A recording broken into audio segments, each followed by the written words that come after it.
po kayo ng OPP. Hindi pwedeng hindi. Meron na ako mga business partner, talagang nangangatalo kapag humahawak ng mic. Talaga, mahihain mo siya. Alam nyo, sa simula lang yan. Nako, meron akong downline. Hindi ko talaga nagsasalita hanggat walang red horse.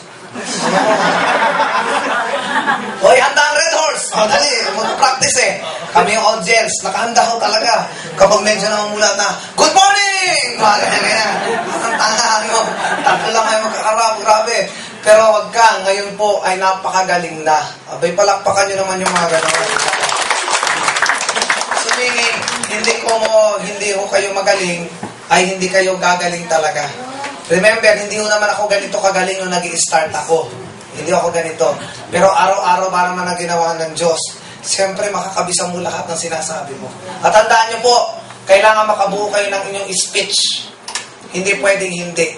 Ang speech nyo na yun, ulit-ulitin nyo na lang. Remember, tayo pong lahat ay iba-iba ang paraan ng pagkaka-invite sa atin. Tama ho ba ako? May iba-iba ho tayong kwento lahat. Kaya po ako, pag narinig yung magsalita, dire-diretso, kaya structured na po yun, natatapos lang siya, lalo na kapag nagpa-marketing. Siyempre, hindi mo naman pwedeng baguhin. Lalo na pag nagpa-product, sasabihin mo, 12 fruits, ano-ano po yung mga prutas, aratilis. Hindi naman pwede mag-invento ka, tama ba ako? Kaya nakabisahin nyo lang po ang inyong speech. Maniwala kayo sa akin. Kanina po, narinig nyo naman kung paano ako mag-speech, tama ko ba? Mapapansin nyo po, yung aking speech, 90% po yun, talagang pay-in. Tandaan, paano ko po in-structure ang aking speech? Gayahin nyo na lang. Kung kayo po ay merong baburahin ko na ha? Okay na, okay na. Tingnan nyo po mabuti. Meron kasi nagsasalita na napakahaba, wala namang kabuluhan, tama ba ako? Diyos ko, nakakaboring. Ang tamang sasagutin lang po, ano ang pangalan mo? Yan ho yun. Saan ka nakatira? Ano ang background mo? Ano ang naging resulta mo sa Global? Tapos, yun lang ang gagawin mo. Tapos, papasok ka na sa global package. Ang pagdidiscuss po ng global package, kailangan hindi magulo. Pansinin niyo po yung pagdidiscuss ko kanina. Nagsimula po ako, number 1, magkano? 6,000. Number 2, magkano? 2,000. Number 3, 200,000. Tapos diba, may 50,000, may 10,000, may 10,000. Tapos number 4, 25% discount. Hati. Pansinin niyo po, ang utak kasi meron pong tinatawag na ma-absorb niya ang isang bagay kapag ganyan. Puro numbers. Tama ba ako? Number 5, ano yun? A, ATM. B, number 6, business kit. C, wala naman. So D, ano yun? DTC. And S, scholarship. Naka-alphabetical pa rin po ang pag-explain. Kapag ganito nyo po na-present ang isang global package, intro, ang mga mga abatsuchu lang naman yung iba doon, tama ba? Yung mga kwento para maging kwela. So kapag ganito po siya, ang structure nyo, hindi kayo magulo, matatandaan po ng prospect nyo. Kasi yung iba, 6,000, number 1. Number 2, DTC. Number 3, 50,000. Hindi mo maintindihan, tama ba? Wala sa ayos. Kaya nga po may tinatawag na alphabetical di sundan mo na lang. Tama ko ba ako? Ayan. Okay. So at higit sa lahat, kapag po nagmamarketing kayo, siyempre, hindi po maraming palabok. Yung iba kasi nagko-compute pa kung ano-ano mga compute. Ang gawin nyo na lamang, paano maging silver? 50 pieces nito. Ikaw at ang buong grupo, mas naintindihan mo yun. Gumamit na kayo ng mga terms na hindi ko pang distributor, kundi pang first timer talaga. At effective po yung pag-market nyo. At higit sa lahat, kabisahin nyo po ito from head to foot. Ako kahit saan nyo po ako paikot-ikutin sa global, hindi nyo talaga ako maliligaw. Even ang product, kabisado ko. Imagine mo, complete. Yun na lang, complete. Complete. It has 29 vitamins and minerals, 12 fruits, 12 vegetable, 12 mushroom, 12 digestive enzyme, aided amino acid, citrus bioflavonoid complex, EFA, essential fatty acids, etc. Fruits. 12 fruits. Ano-ano yung mga prutas? Plum, cranberry, blueberry, strawberry, blackberry, bilberry, cherry, apricot, papaya, orange, grape, pineapple.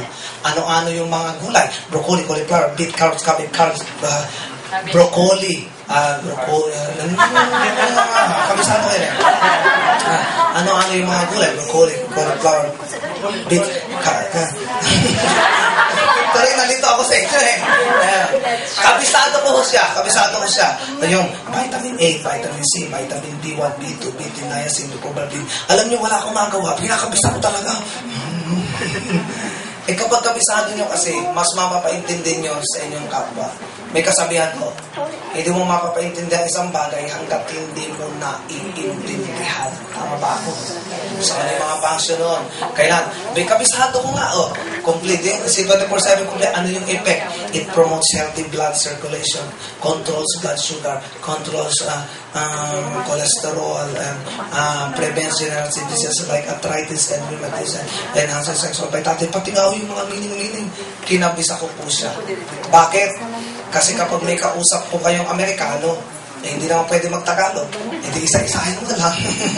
Kung kabisado po siya, mas madali niyo pong mapaintindi. And remember, ang ating pong negosyo ay speech. Kailangan magaling po talaga tayo magsalita. So, paano ginagawa dyan? Pinapractice. Paano pinapractice? Kailangan hindi ka mag-isa. Kailangan meron pong nag-check-in balance sa inyo. So, simula ngayon, kailangan meron ako yung session na nagpa-practice po talaga kayo. Okay. So, tapos na po yung topic ko ngayon. Eto na lang. Tip ko na sa inyo. Paano talaga kumuha ng 7980?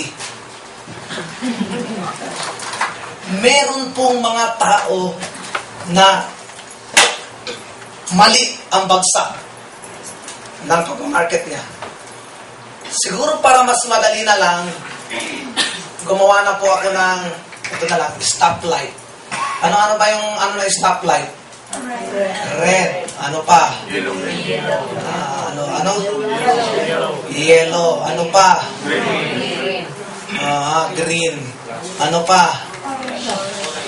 May orange ba?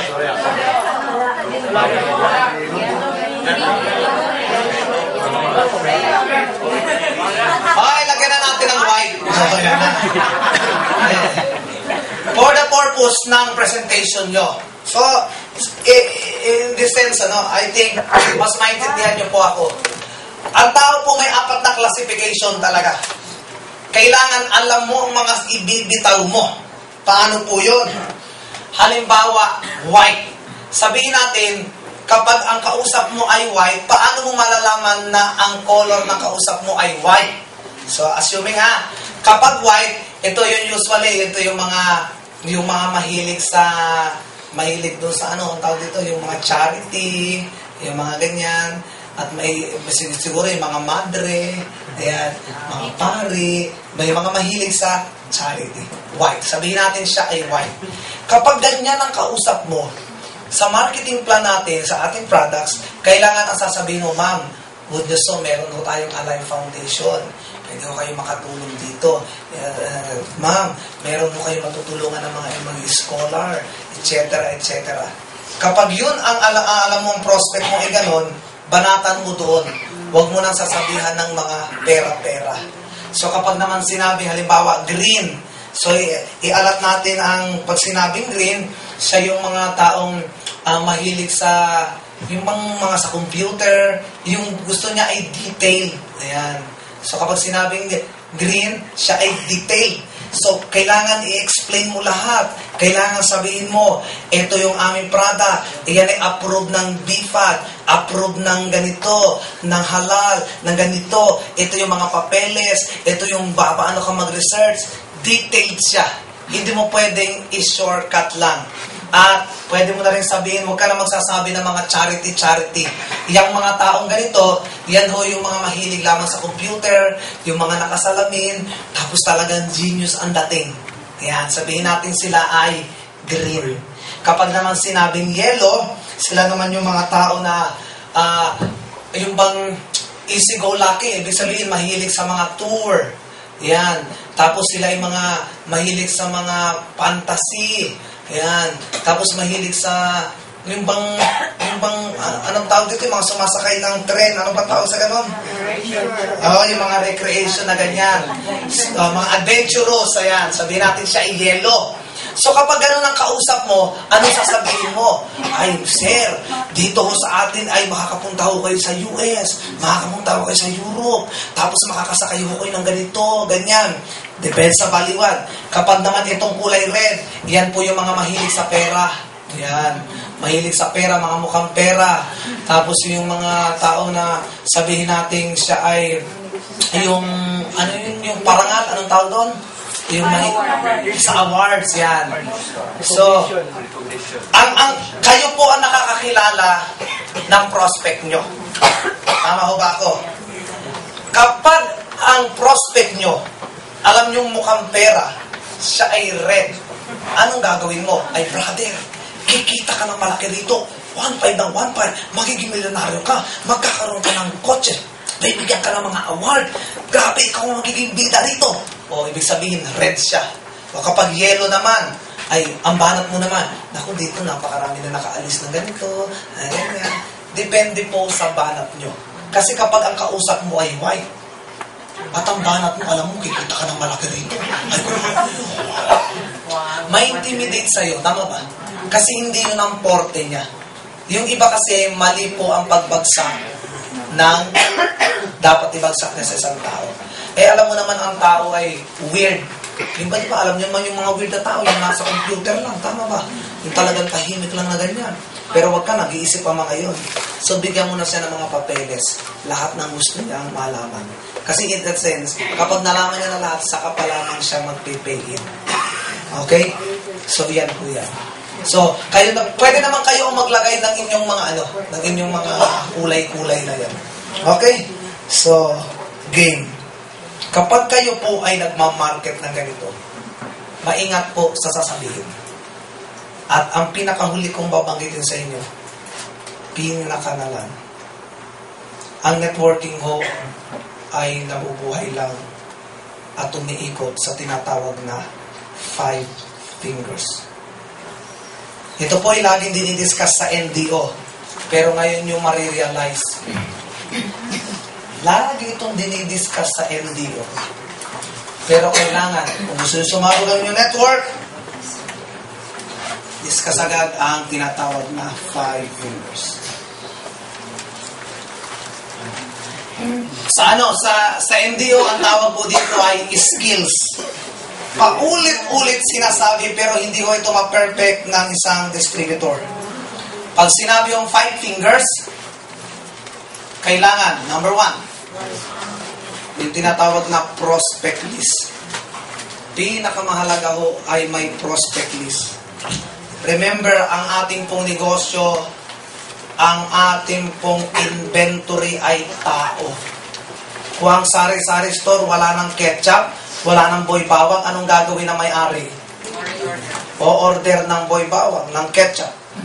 Kapag ikaw ay wala ng prospect na nakikita na kasulat, anong gagawin mo? Magsulat ulit ng prospect. Ang networking ho talaga ay umiikot sa 5 fingers. At ito ay binibiling ko sa inyo. Basta po sumali ang isang distributor, i-5 fingers nyo na po agad. So may term po dapat sabihin, 5 ba? Baka sabihin mo, uy, na-fingers ka na ba? Dapat mo, 5 fingers. Kasi mahalay, uy, i-finger mo na siya.